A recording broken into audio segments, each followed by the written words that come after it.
Studio Rajgir.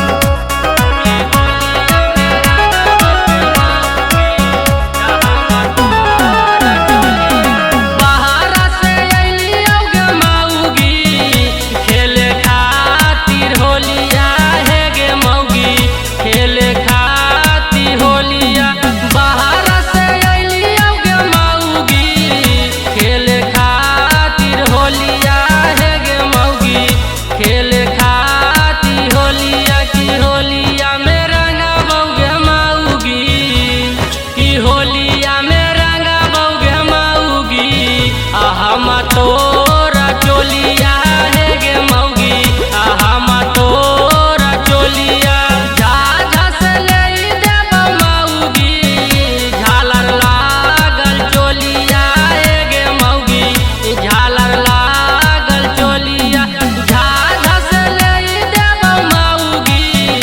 झालर लागल चोलिया है गे मौगी झालर लागल चोलिया की होलिया में होलिया में रंगबौगे मौगी हम तोरा चोलिया है गे मौगी हम तोरा चोलिया होली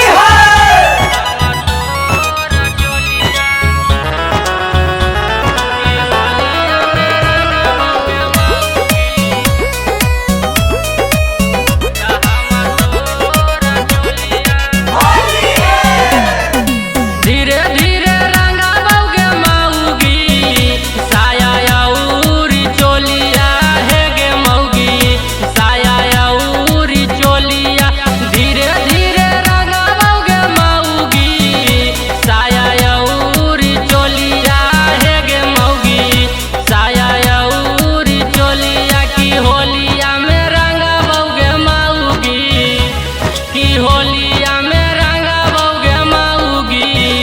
हम तोरा चोलिया है गे मौगी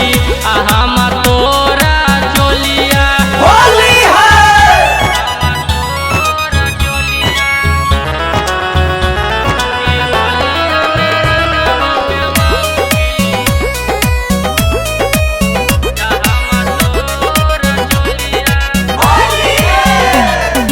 धीरज धड़कन से मौगी रंग बोहा